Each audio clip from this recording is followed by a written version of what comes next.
अगर आप लोगों के पास भी जियो की सिम है, एयरटेल की सिम है या फिर वोडाफोन की सिम है, सिम कार्ड होल्डर्स के लिए ये जरूरी खबर है। आप लोग जानते हैं कि आने वाले महीने के साथ जो है वो काफी चीजों में बदलाव होगा, काफी नियमों में, रूल्स में बदलाव होने वाला है।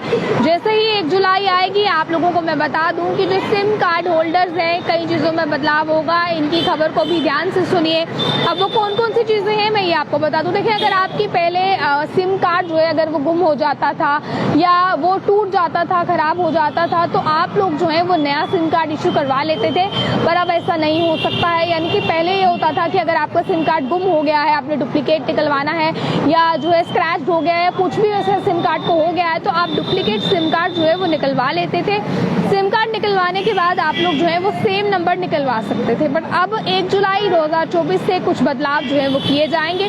वो बदलाव क्या है आप लोगों के लिए जानना बहुत ज्यादा जरूरी है। तो आप लोग ये जान लीजिए कि अगर अब आपको डुप्लीकेट सिम कार्ड इशू करवाना है तो आप लोगों को कुछ समय का वेट करना होगा। यानी कि 7 दिन का टाइम ड्यूरेशन दिया गया है। 7 दिन के लिए आप लोगों को वेट करना होगा। 7 दिन वेट करने के बाद आप लोग जो दूसरा सिम कार्ड है वो इशू करवा सकेंगे। अब ऐसा क्यों किया जा रहा है, इस चीज की जानकारी भी मैं आपको दूंगी।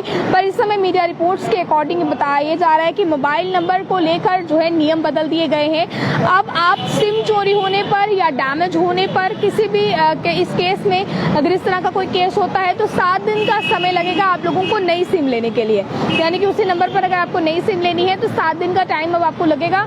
हालांकि इससे पहले ऐसा कोई नियम नहीं था और आप तुरंत जो है वो दूसरा सिम कार्ड खरीद सकते थे, लेकिन अब इसे बदल दिया गया है।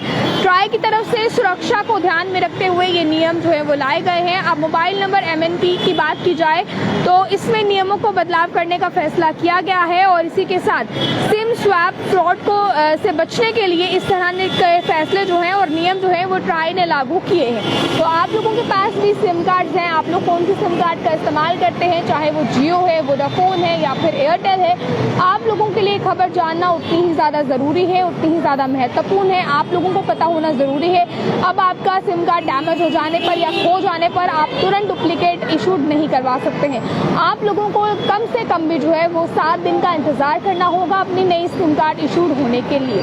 हालांकि जो ब्लॉक सिस्टम है, जो आपने सिम कार्ड ब्लॉक करवाना होता है गुम हो जाने पर, वो आप एट ए टाइम उसी टाइम करवा सकते हैं, सिम कार्ड ब्लॉक करवा सकते हैं। पर नया इशू करने के लिए आप लोगों को 7 दिन का इंतजार करना होगा। तो देखते रहें आप आगे के अपडेट्स के लिए। टाइम्स मुझे कैमरा पर्सन को दीजिए इजाजत।